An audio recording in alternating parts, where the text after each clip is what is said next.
Professor Brzezinski, what keeps ringing in my ears is that phrase, 100% about money. My understanding about what happened here is that Boeing sought to produce more airplanes more quickly without the necessary testing, inspections, and then sought to conceal and cover up what it knew was happening. Is that aligned with your view of the facts here? Absolutely. That in fact is part of it, because those things are expensive. And there's more to it. There's other things that go into that process. One of the biggest is the inspectors. Cutting back and getting rid of your inspector staff that looks at all the parts to make sure that these things are assembled correctly. We saw this with the accident, with the Alaska accident. One of the lessons here is that shortchanging safety with shortcuts is short-sighted. I want to ask Mr. Salapur, for many of us who may not understand the technology or the mechanics here, my understanding of your testimony is that Boeing, in effect, fastened parts of the fuselage together using force rather than proper shimming, and thereby created a severe risk that use over time and fatigue of the parts and fasteners would create risks to safety. Is that roughly correct? Yes, sir. I think they are using significant excessive force to squash the gaps before you measure it. If you squash in the gap before you measure it, you don't know what you're getting, because the purpose of that is to measure the gap in its free state. When you squash that with excessive force, basically you're getting false information. If you get the gap measured falsely, you are not going to shim it properly, and it's a danger to the airplane. It's very, very important. Boeing has put out reports that they say that they can lose almost 80% of the airplane life cycle if we don't follow these protocols, which it is the proper shimming, measuring the gap, One remedy, or one precaution would be proper testing. Has Boeing ever shown you conclusive testing results that would dispel your concerns? No, sir. First of all, the testing that we're talking about, I have never seen it, any of the information. The second is the airplane is the king. The numbers that you get from the actual airplanes, regardless of what the testing done, that should be considered. And my data that I was using in my assessment is from the 29 airplane that it was inspected.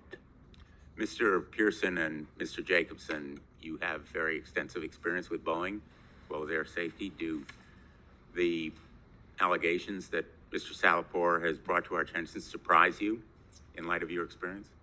Well, I just want to say that I can't obviously technically, say that what he's saying is absolutely right. I just don't know that. But I will say that the problem that he's describing, where he's trying to get information and he's basically being told, basically shut up, don't worry about it. He's obviously making an effort, a long effort to try to get to the truth. And what should happen is somebody should say, here's the data, here's the information. He shouldn't have to wait until becoming a whistleblower to get that information.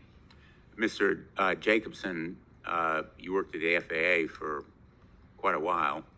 Mr. Pearson and as well Mr. Salapur have been critical, as many of us have been, of the FAA. In fact, Mr. Pearson has brought to the attention of federal authorities information about the potential failings of those investigative steps by federal agencies. Do you think just assigning more inspectors to Boeing from the FAA is a sufficient solution? Well, certainly having more inspectors is helpful in certain circumstances. I think in the Renton factory, having more inspectors, more of an on-site presence is very important. But the attitude needs to change. The attitude right now is Boeing dictates to the FAA, tells the FAA what they will do, what they will accept, and that needs to change. The FAA needs to be a regulator. They need to do their job, and that's the missing piece right now. Would it be fair to say that the FAA has been too captive to Boeing? They absolutely have been too captive to Boeing, and that is one of the big problems that I've seen. Even when we were trying to recertify the 737 MAX, Boeing would try and focus the attention on certain things like MCAS to the exclusion of other parts of the airplane or the design or the manufacturing that needed to be investigated. And Boeing and the FAA went along with that at high levels. They went along with that, the redirect from the Boeing company. Mr. Salapur, I showed you earlier a photograph of a tire wheel from your car. That bolt was inserted by someone as a threat, perhaps as a risk to you. Yes, I was losing just air on my tire, and I bring it somewhere, and they say, hey, you have a nail in the tire. That's about 1 month old tire. So I brought it back to the shop that they fixed it, and they fixed it. I went to pick it up, and the gentleman told me that, this nail was not picked up through normal driving. I didn't know anything about that. He's the one who brought it to my attention. And I came home, and I had to go all the way back there to get the tire, to just save the tire. It was like 25-mile drive. But anyway, but the bottom line is that, yes, the nail was inserted in there. I believe it happened at work. I have no proof of that. You mentioned also a threat to your physical safety, someone saying they would Yes, have killed you if they someone heard. told me they would have killed someone like me if you said something, what you said, so. The FAA issued an absolutely scathing report about Boeing, and Boeing has said that it's developing an action plan. I'd like to ask you, Mr. Pearson, should we rely on Boeing to, in effect, develop its own action plan, evaluate itself, and go on about its business? Or do we need continuing investigation? We absolutely need continuing investigation. And honestly, I'm so tired of hearing about plans. We need action. And you can plan all day long, but if you don't actually carry through with it, it doesn't matter. You'd like to see action. Yes, sir. I think that's one of the common themes here. We need action, not just more talk. I'm going to yield at this point. We're observing a 7-minute round, and we're going to try to stick to it. Senator Johnson. So let me point out, I think the 800-pound gorilla in the room is the tremendous pressure society-wide to keep these planes flying. I mean, if we were to literally ground stop 737s, what would happen to our economy? That's why we don't even like contemplating that reality. But I want to start focusing on the 737 because that's the one issue. You got the 787, then you have the subcontractors, from my standpoint, the three, and then the overall culture of Boeing.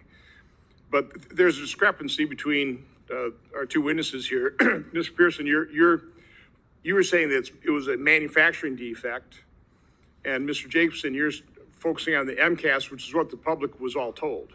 It was that control system. And with only a single indicator that if that went defective, so again, that was the story told. What is the truth? I mean, we'll start with you, Mr. Jacobson.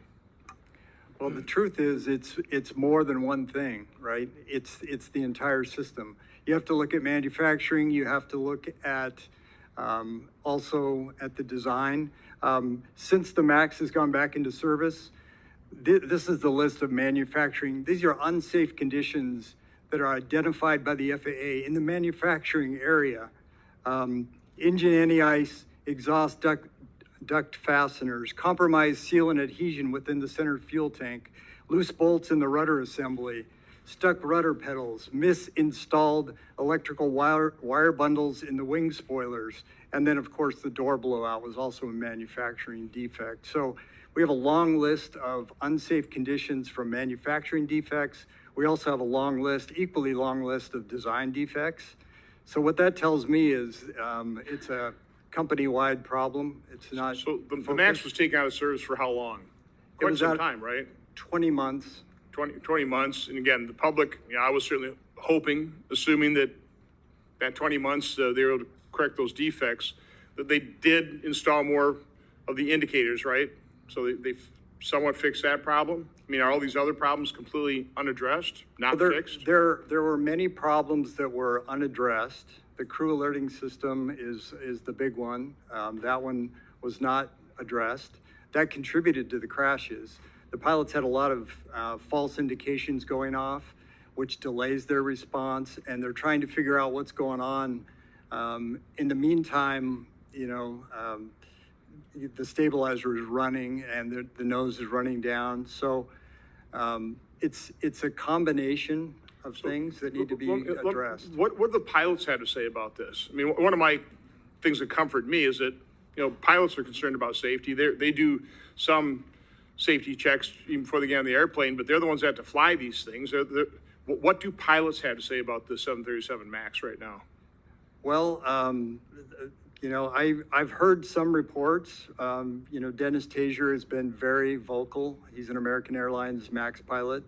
Also works with us at the Foundation for Aviation Safety. He's been very vocal about the shortcomings of the MAX. Does he fly them? He does. And he still flies them? He still flies them, and he says, why is Boeing putting all these extra hazards into my cockpit? It's a big enough job to fly this airplane and take care of the passengers in the back. I don't need extra problems to be dealing with, like manufacturing defects, design defects, and they're one after another. There's a long list that I've put in my written Mr. Pearson, do you have anything to add to that on the 737? No, I totally agree with Mr. Jacobson. When they investigated the accidents, they narrowly scoped it and they kept it very tight. And as an example of that, when the plane was returned to service, the MAX airplanes were returned to service, they said that they fixed the MCAS software and they provided the pilots the training that they needed. And then they said, we fixed some wiring, but it was unrelated to the accidents. Well, a couple months ago, we found the service bulletin that was sent out to the airlines to fix some wiring. That document was 343 pages long. It identified at least 12 areas on the airplane that had improper electrical installation. And I will tell you that when those planes were being built, we were having repeat problems getting our functional testing done correctly. And this is something that we continued to push the planes out the door, and we were having difficulty getting our aircraft systems testing. What people don't know, and I'll just give you a couple of examples very quickly, is in the Lion airplane, that sensor, that angle of attack sensor, was removed the day before, replaced with the refurbished sensor. On the next flight, the plane almost crashed. On the next flight, it did crash. When that plane hit the ocean, it went right into the seawall. They never recovered that sensor that was just installed, but they had the original Boeing installed sensor, and they tested that sensor, and it had an open circuit in it. It had evidence of arcing and burn marks. And so that is an example. And then I'm just pointing that out. That that's getting a level of detail right now. I don't have. Okay. Fine. Appreciate that. Again, I'll keep. This shows you, Mr. Chairman, what we need to get the airlines in here, whether they want to or not. They have to come in here and talk about what they're doing in response to these technical bulletins. We need to get pilots in here. We need to talk to pilots because, from my standpoint, they're almost the last line of defense in terms of safety from the flying public, because they're on that. I would never get on a plane that's autonomous. Never. Senator, I echo what you're saying, but I think we also need to broaden that aperture. We need to talk to the mechanics and the technicians and all those individuals. No, again, Yes, as you said in your testimony, five minutes testimony doesn't even begin to scratch the surface. Hour and a half hearing doesn't even begin to scratch the surface. That's what I said. This needs to be an in-depth investigation. There's a lot of elements to this thing. In preparing for this, I did listen to one NBC News report, and this is on the 787, on this gap, and they were reporting that Boeing had apparently stress tested a plane, 165,000 takeoffs and landings, which is 3 times normal life. They inspected 689 of the 1,100 planes that are in service, 0 evidence of fatigue. So how am I supposed to interpret that? Well, I think Boeing tries to put a lot of misinformation out there. The problem is that 165,000 was on the original airplane. It did not see the excessive forces that we're talking about. If you haven't done the excessive force on those planes, they just thrown that out there to muddy up the water so that information is so clogged up that they are not. They're saying they've done 40,000 tests or whatever. Did they put the information out there? Under what circumstances, what airplanes, what was the situation? None of that is shared. I have asked Mrs. Fall, Lisa Fall, that it was on that thing 2 months ago or 3 months ago. When I met her, I said, hey, I'm going to complain. I'm complaining to her about the 787. She said, I'll have somebody get you the information. You probably haven't seen the information. I have not seen any information whatsoever. As a matter of fact, they're just throwing that stuff. If you want to change the information, like the 165,000, then you need to rerun that test with 165,000 with the new excessive force and show that it's good. You got to show you. Or just one quick question for Mr. Pearson. You said you had delivered records to the FBI. First of all, how did you obtain those records, and have you heard back from the FBI? The records were sent to me, and from an internal whistleblower. From an internal whistleblower, and I provided those records to the FBI. And again, for the last couple months, there's been talk that there's no records, and that's obviously this on the Alaskan Airline. This is on the Alaska Airlines. That Boeing apparently overwrote the video that would have shown. Again, I've talked to Boeing. They said that's just normal. It's 30-day cycle, and it's not really, the video's not there to document the maintenance. It's really to document other things potentially, but it's overwritten regularly. Yeah, I'm talking about the actual documentation that they've been saying has not been available. It is available. It is available, and the FBI has. And it has been available for months. Okay. Thank you, Mr. Chairman. Thanks, Senator Johnson. We're going to go to Senator Marshall, then Senator Hassan, and Senator Hawley. Great. Thank you, Mr. Chairman. Mr. Salapore, you've described several significant events since you came forward with your claims. One was the nail in the tire. You described your life was being threatened. Do you feel that this style of retaliation against you has been part of Boeing's efforts to silence and prevent you from sharing your story? I think the retaliation, somebody even was calling me on my personal phone, time after time. This is my personal phone, Well, what were they saying? Well, my boss was calling me there, and for 40 minutes, he kind of berated me and chewed me out. I have a work phone that he can use, but he's calling you on your personal phone. And it reminds me of, people who they stalk people or something like that. They call you on your personal phone to let you know that they know where you live, they know where you are, and they can hurt you. And, after the threats and after this, it's like, it really scares me, believe me. But I am at peace. If something happens to me, I am at peace because I feel like by coming forward, I will be saving a lot of lives, and I'm at peace. Whatever happens, it happens. Well, we certainly do appreciate you coming forward and certainly the brave and courage it takes for all of you to do this. Yeah. Do you think that there was a culture of retaliation against whistleblowers at Boeing? Absolutely. And also, there's a culture of when you address the quality issues, and that's all I have done. I haven't made it personal. All I've done is said, hey, we are not measuring the gaps properly. We are not shimming the gaps properly. Then, you get threatened and this and that. All I'm trying to say is that system needs to be changed. Do you still have your job?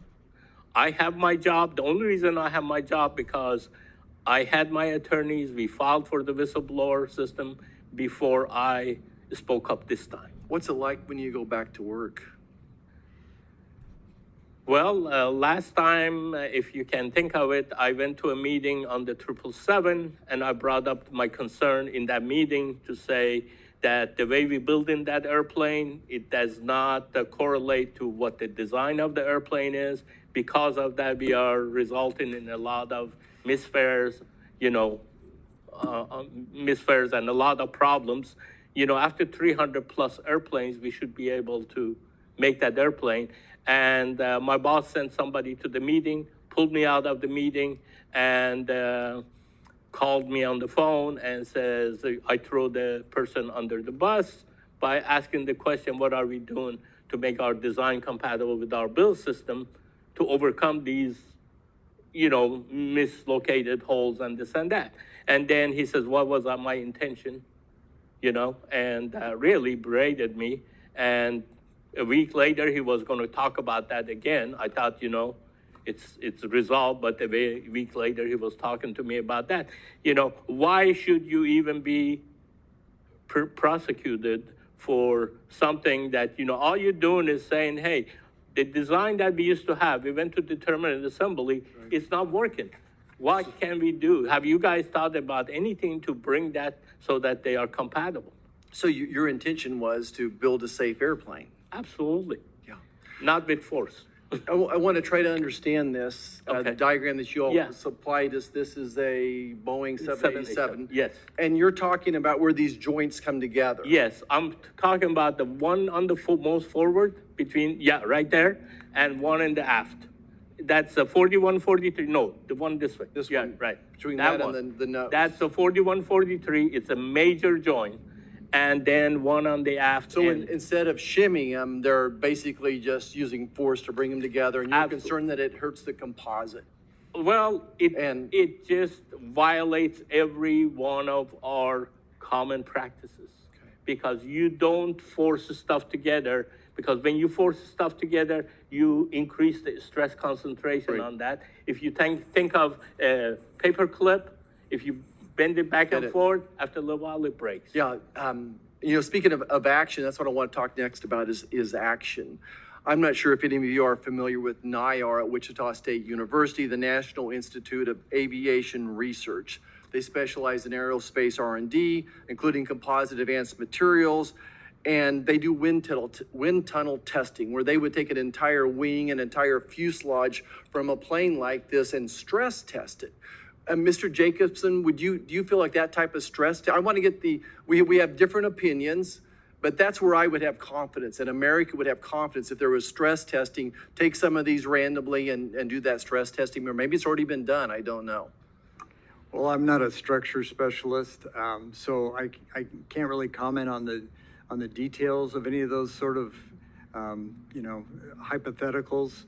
But I mean, in general, all of this, there's design, then there's testing, there's quite a process, and you can't violate any part of that process. If you violate, Okay, I'm sorry about that. Is anybody else familiar with NIAR and that type of stress testing when you put them in, do wind tunnel testing on these? I just think that that's the action that I would have confidence in as a scientist who have tested thousands of jets and airplanes and are experts in composite to see exactly if this is a challenge or not. I think that would be a great answer to this question. That's action.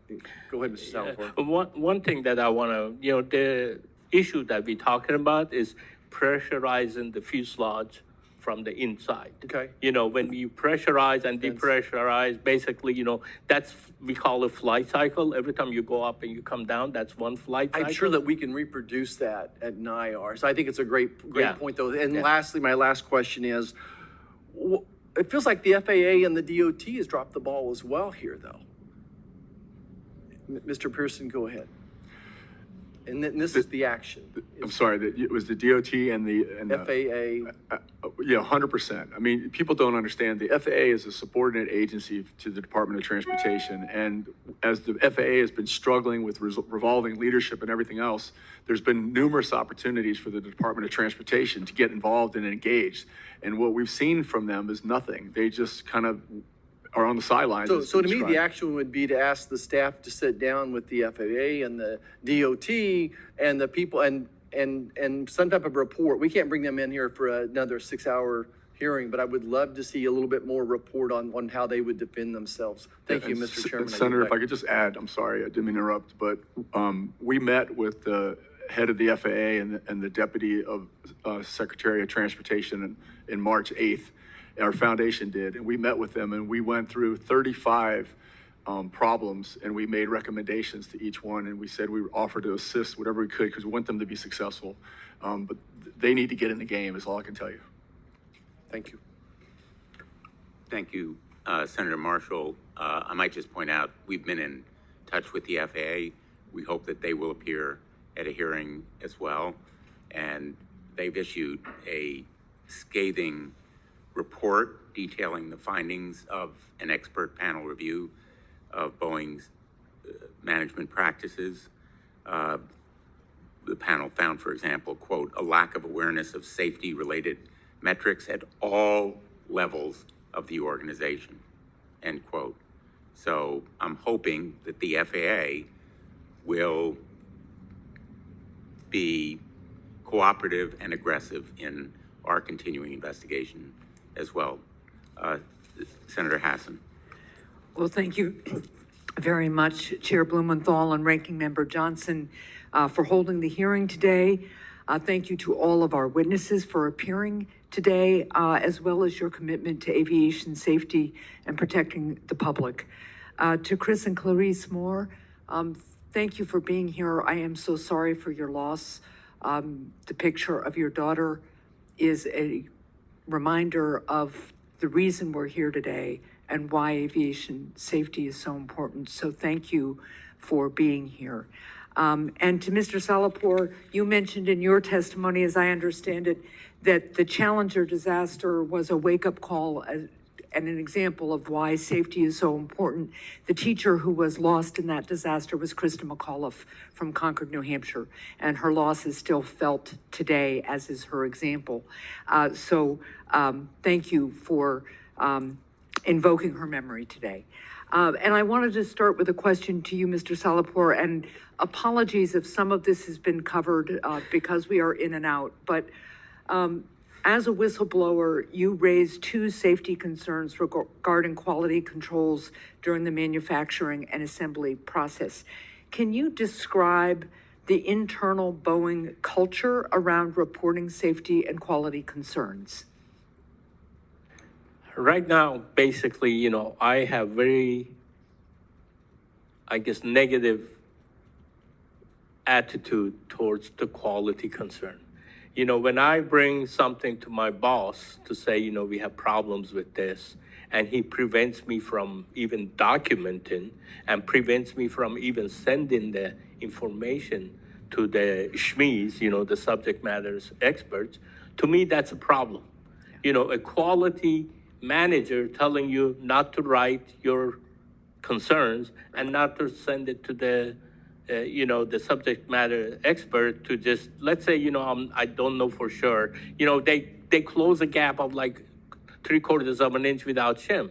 Right. That's concerning. Yeah. Our rules are 010.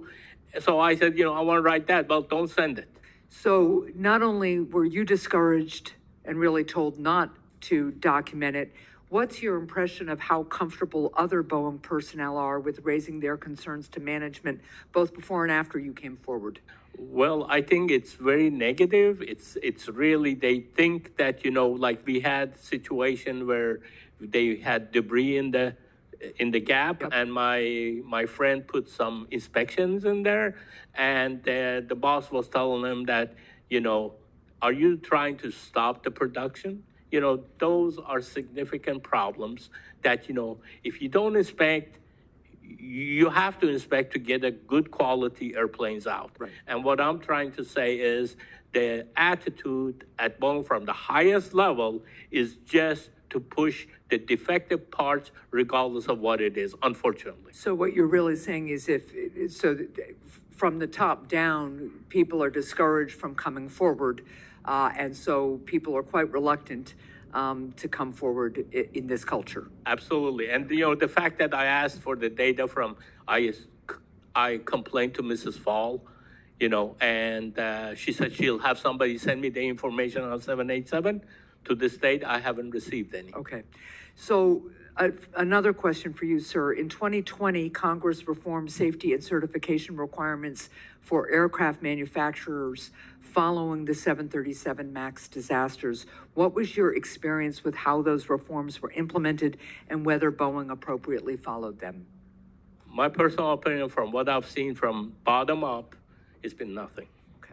And Mr. Jacobson, as a former FAA official, do you have any thoughts about how effective that agency was in implementing and overseeing those reforms? The attitude from day one was not good at upper levels of the FAA. The message that I heard right after AXA was passed was, we're already doing all of this. So that's the wrong attitude from day one. Mm-hmm. And then what I saw, I tracked a lot of the implementation of AXA, working with Senator Cantwell's office. And what I saw there was kind of a half-hearted look at all of these recommendations and requirements.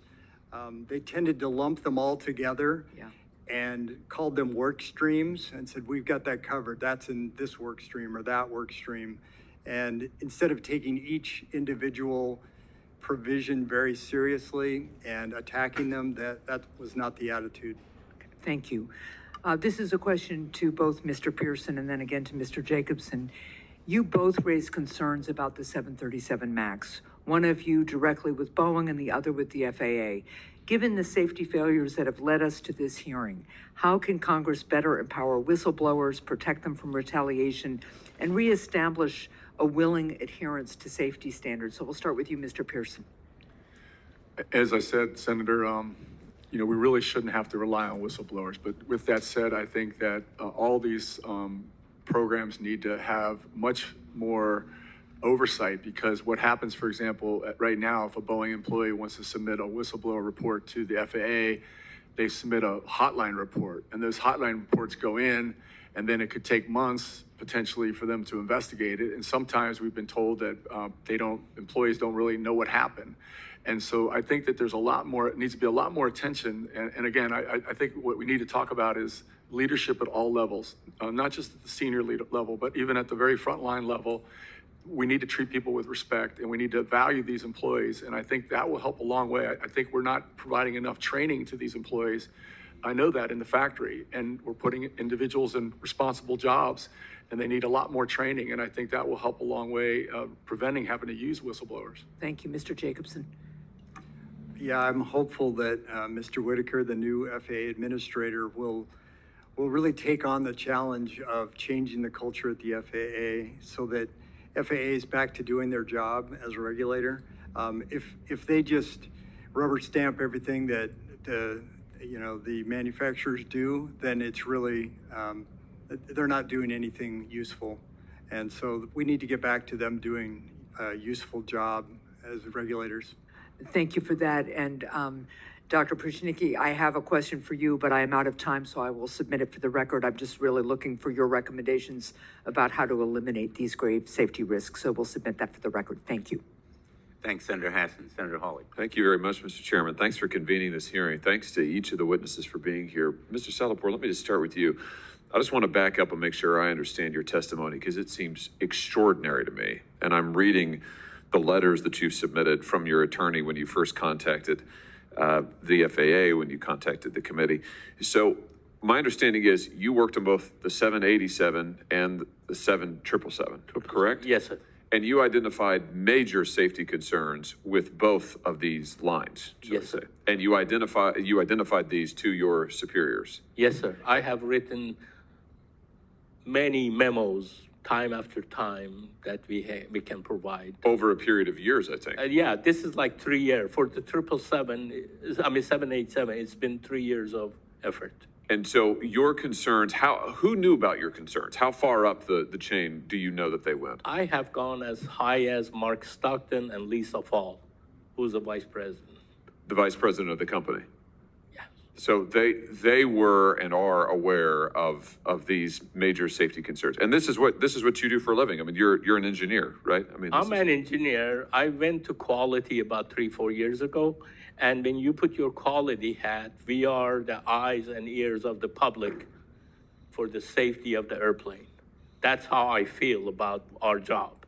And so I have, when I see concerning information or concerning, let's say, production issues, then it is our responsibility to make sure that, if we are causing the airplane to have increased risk factors, our job is to eliminate those risk factors. Are these planes safe? Right now, I would not, it's like an earthquake. The big earthquake is coming, but when that hits the building that, let's say if you're talking of a building, have to be prepared to accommodate that type of a, let's say, shakeup.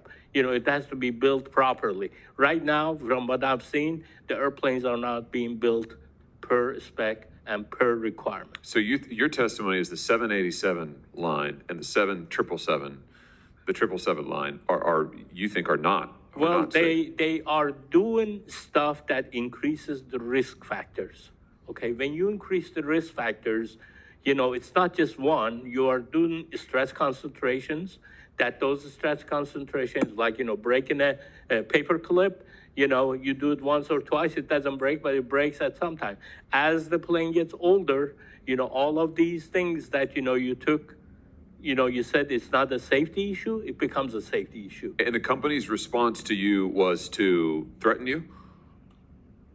Threaten you, sideline you, transfer you. You raised concerns about the 787, and so they transferred you to the 777, right? Well, yes, initially they just cut me off of all the meetings. Oh. They took my name out. And then, so I was just doing nothing. I wasn't informed of what. Then they transferred me, and they do it pretty stealthy.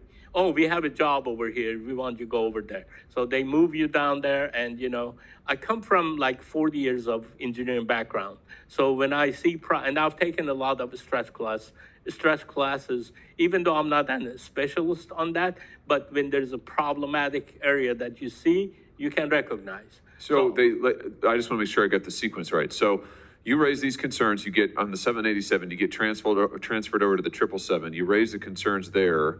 They ignore it in both, they haven't addressed any of these concerns. Is that your testimony? Yes, sir. And at some point, they start to threaten you. You're talking about your boss calling you on your personal phone and berating you. And when did that start? Well, that started right after when I said, we have made over 300 plus airplanes. We still don't know how to put the load and sell. What I mean by that, if you build in an airplane, build in a house, it's like, put in the foundation. We have made over 300 airplanes. We still changing our process, like build the foundation to put the airplanes.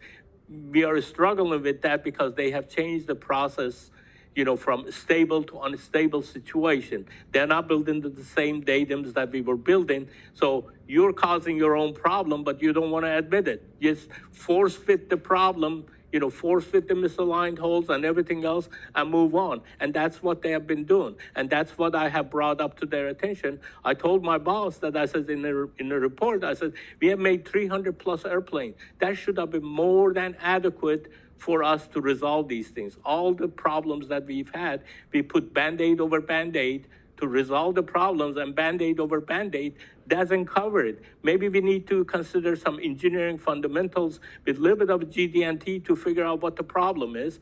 And right after that, he came back to my desk, and he like I said, he made the threat, and then after that, he says, are you in or are you out? Meaning what? Are you in and are you out with Boeing? Are you going to be a good citizen and keep your mouth shut? Was that the implication? That's how I can interpret that. He would walk by me and he said, you better, then he said, I want you to write it in writing. Tell me, are you in or are you out? Put it in writing whether or not you were going to. I'm in or out. And what that means, are you going to just shut up? Right. That's all. That would be in. If you wanted to be in, you needed to be quiet. You needed to stop this. Don't say anything more. Certainly don't tell the public. That's how I interpreted it. But he told me to write it in writing. And I'm trying to write it. And there was 10 emails. Just because I haven't received your email on this, send it to me and this and that. So then he's pressuring you. Pressuring you. And then his manipulation even got further than that, I'm trying to take a class on my own time that I have to flex the time. He wouldn't let me do that. Oh. I have a doctor's appointment. He cancels my doctor appointment at the same day. Different manipulating different things to retaliate, to make your life miserable. And then, I started talking to go somewhere else, I mean, you just try to escape from that because this is hell, that I was Yes. subjected to. And then he threatens you with that. And really, with my background, I've had some, it's really has made me where 3 o'clock in the morning, I'm waking up with somebody stabbing me. I'm still receiving psychological help to just get back on normal. Well, it is unbelievable to me that in the midst of this safety crisis at this corporation, that what they're doing is threatening their own engineers whose job it is to help identify potential safety concerns. And rather than saying, you know what, you've got a point, we need to maybe do something about this, they're telling you to hide it, they're reassigning you, they're threatening you, they're trying to shut you up. In the meantime, I noticed this guy, Dave Calhoun, I think he's the CEO. I guess he's leaving at the end of the year. I wonder how much he's getting paid. I bet it's a lot. Yes, I it's bet a lot more I bet than my it's- pay I grade. bet it's a lot more than your paycheck. Yeah. I bet it's a heck of a lot. Yeah. Mr. Chairman, thank you for holding this hearing. I think we're just scratching the surface here, but this is extraordinary. It's just extraordinary. Thank you. I really appreciate that. Thank you. Giving us the Thank opportunity. you very much, Senator Hawley. And again, I just want to say, I could not agree more with the points that have been made about the need for continuing investigation by our subcommittee, as well as by the FAA and the Department of Justice. And I'm anticipating we'll have strong bipartisan consensus about the next steps that we will take. But we're going to have another round of questioning. It's going to be shorter than I would like, because we have a deadline for being in our chairs in the United States Senate on the floor for a completely unrelated purpose.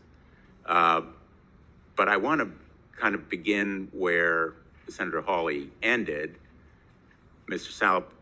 Salpour, in your testimony, you told us that since 2021, multiple colleagues have told you about sharing your concerns. Most of them have not come forward. Why? It's the fear. I mean, if you think of how much problem I have created, by coming up with my, being persistent about talking about the defects and everything else. Ever since the space shuttle O-rings, that has really put a mark on me. That thing should not have happened, but it happened because of the faulty engineering. And that's exactly what we have here, is we have faulty engineering that, they're trying to shove on our throats to just say, hey, whatever we do, it's okay. From one side, they put reports that it says it's not okay. From other side, when they violate it, they try to whitewash the influence. Whitewashing the spec to say it's not important for this spec. This spec, if we don't meet it, it's not that big of a deal. Let's just push the airplanes out.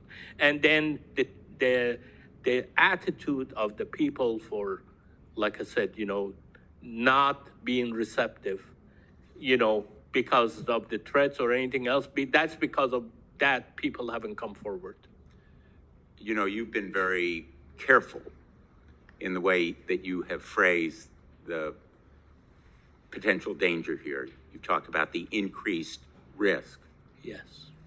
One could compare it to something a little bit like Russian roulette. We never know exactly when it's going to happen, when or where or how it's going to happen, but fatigue building and the potential vulnerability of that fuselage to tearing apart is a risk that has been increased. And it's a risk that should never have been increased. Absolutely. And yet these processes are continuing, are they not? Yes, sir. From what I know, it's continuing. And right now, Boeing is coming back and really, remember, whatever they put out there, they say that, everything is okay, because they never learn from their mistakes. That's what the really significant thing that I want to take from this is that they never learn. It's like a lie. When you say one lie, you have to lie 10 more times to cover that lie. Hey, we made a mistake, let's correct it and move on. But that's not what's happening. You've referred to numerous memos that you've written. I have one of them, which is a 2021 memo. The recipient of it has been deleted, but the memo speaks volumes in my view. And one part of it, one sentence, I think is kind of a coda for the lesson that Boeing should have learned. And I'm quoting, "Kicking me out of the program because I am raising safety concerns over the unintended consequences of the increased fit-up forces and potential escapements as a result does not help anybody. It does not help anybody. It doesn't help Boeing No. at all." And again, this focus on stock price, on quarterly profit, on money over safety is a bad investment. It is malpractice beyond simply a broken safety culture. The expert panel of the FAA said something that I thought was pretty telling. Quote, "A safety culture is not something that springs up ready-made from near-death experience. Rather, it emerges gradually from the persistent and successful application of practical and down-to-earth measures, like giving you a bonus for your courage and your insights, rather than, in effect, threatening and penalizing you." Yes. Dr. Pruchnicki, am I correct in that kind of observation about safety culture, that it has to be the result of persistent, step-by-step, down-to-earth actions by management that is really committed to safety, not just in word, but in deed, and it has to put its money where its mouth is? No, you're exactly right. And this is part of the 4 parts of a safety culture, that you do have these reward systems in place. And you are proud when people come forward like this, and you embrace that and you celebrate that. And there's many different ways you can do that. Various companies can do this. But if I may take this time to just add one thing very quickly, is one part of a healthy safety culture is that the accountability goes all the way to the top of the company, all the way to the CEO. And when I go to help companies with their safety culture problems, I talk all to CEOs. And one of the questions I ask them is, how much time do you spend weekly with your safety department? Because different companies might spend time with their marketing people, their finance people, and all their money people. And what I find across the board is they don't spend time with their safety people, yet they say they're accountable and they sign documents they're accountable. And most of the time they'll tell me, well, this person meets with them or whomever. That is not accountability to the top. And I tell them that, well, if you have time to meet with marketing and your finance people, then you should have time to meet with your safety people weekly. And if I had time to talk to Boeing, I'd be fascinated to know how many times per week their CEO people actually talk to their safety people. That shows accountability. It would be an interesting answer to that question. So deans of business schools across the country and CEOs of corporations, big and small, are you listening? Will you take a lesson from Boeing's experience? Yeah, because if they're not doing this, they're wrong. Flat out. And we've seen this time and time again with accidents. And I go all over the world and I help companies straighten this out. It's flat out. I'm going to yield to Senator Johnson. So let me just underscore, from my own manufacturing background, I think the key to a safety system, quality system, is accountability. In my little plastics manufacturing plant, every roll of plastic that went out had the operator's name on the name tag, on the roll tag. If that was rejected, we knew exactly who produced that, who approved it. And so accountability is crucial, which takes me back to the 737 MAX and the deferred prosecution agreement. First of all, I want some clarity. Was it or was it not the MCAS system that caused that crash? The MCAS system, Senator, was obviously played a significant role, so did the lack of pilot training. But as Mr. Jacobson has said, there was other factors, and our analysis, my analysis, shows that those airplanes also had manufacturing defects that triggered the MCAS software. Mr. Jacobson? Yeah. So what were those other defects? I mean, was it the sensor? I mean, only having one sensor was part of that system, though, but. Well, the sensor, as Mr. Pearson has talked about, the sensor showed problems. The original sensor on the Lion Air airplane showed a lot of manufacturing defects when it was examined. What I found curious was after the Ethiopian crash, they said the sensor was taken off by a bird.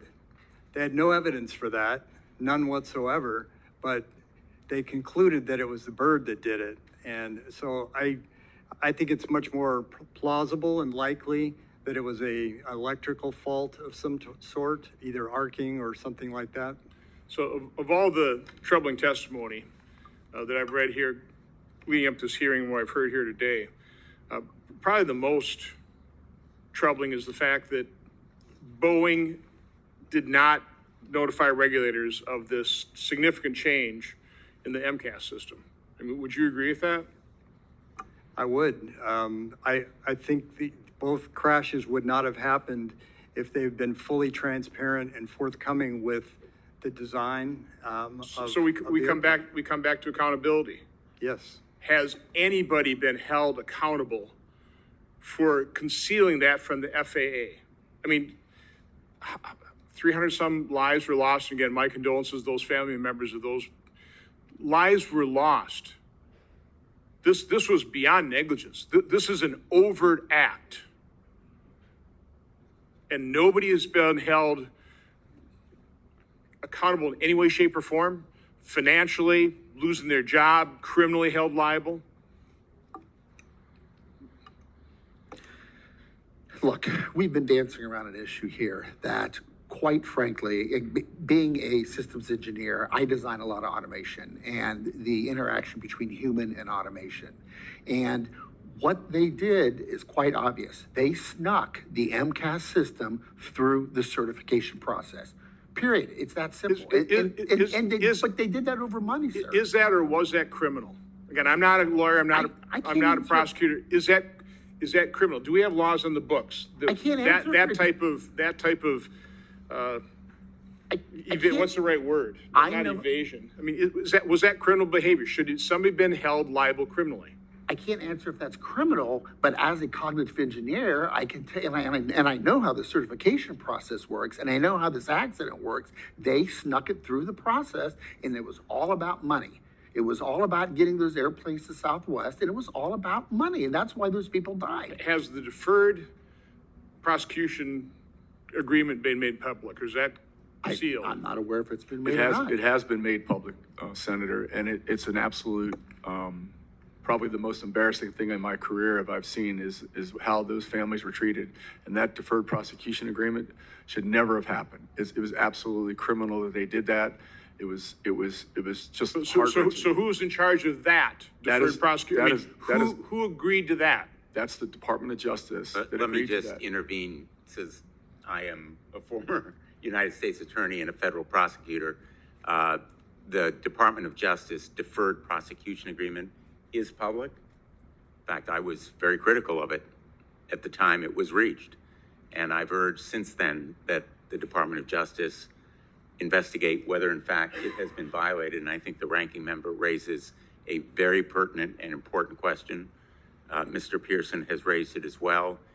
He's presented evidence that the Department of Justice should consider through the FBI.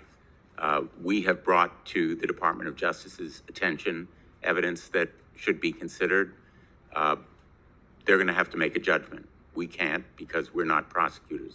But accountability and that is the reason I'm going down this line of questioning is accountability all along the process. You know, within the company, within their quality system, their top management, but then the FAA, and then Department of Justice, when they see the evidence, not doing anything about it. And again, I'll go back to the reality of the fact that we all want Boeing to succeed, that we don't want to think that there are conditions of these planes that should really force regulators to ground these planes, what that would do to our economy, what that would do to people's lives. I mean, it's just a reality. It's an awful reality, but that's what we're all facing. I think that's what's driving the lack of accountability. People want to be held accountable because people don't want to take the actions that might be required here. I think Senator, that's just an awful reality. I just want to emphasize again that the airlines play a huge role in this, right? They obviously want airplanes. They need airplanes to do their, what they want to do, but they have a very much a responsibility to make sure those planes are safe. I'll just give you an example. We did an analysis, and in Alaska Airplanes, we did it. We produced this, we published this thing in September 2023. They had 53 brand new MAX airplanes. We found over 1,200 aircraft system malfunction reports that they had submitted to the FAA, 1,200 on 53 brand new planes within 2 years old. And I'm not talking tray tables or headrests. I'm talking the systems that Mr. Jacobson's been talking about. So we need to make sure that those things are investigated and resolved, and they're supposed to be. Which is why I've reached out to the airlines. I've talked to a couple CEOs. We need to talk to their pilots. We need to get their mechanics. We need all these people talking together. Just individual hearings aren't going to do it. I mean, this requires a full-blown investigation with all these people being interviewed, people feeling free they can come before us with whistleblower protection, either staying anonymous or provide whatever protection we can. Again, we need a lot of information. We need a lot of witnesses. We have an awful lot of information to uncover and discover here, a lot of truth to be exposed. But thank you, Mr. Chairman, for holding this hearing. Let me just conclude, and I would like to continue this hearing, but Senator Johnson and I will be held accountable if we're not in our seats on the floor of the United States Senate before 1 p.m. I want to thank all of you for being here for all the reasons that you know too well. You have taken risks throughout your career, every one of you. I want to thank my colleague for his very understandably passionate and insightful comments, which I share about the need for accountability. As a prosecutor, accountability is about deterrence. It is about teaching lessons with real consequences for intentional mistakes and wrongdoing. And I'm hopeful that we will be in touch with the Department of Justice to indicate our interest in cooperating with them. And in the meantime, this record will remain open for 15 days for other questions that may be submitted in writing, and also documents that may be submitted by others. And we hope that there will be others who will come forward. So thank you all for being here today.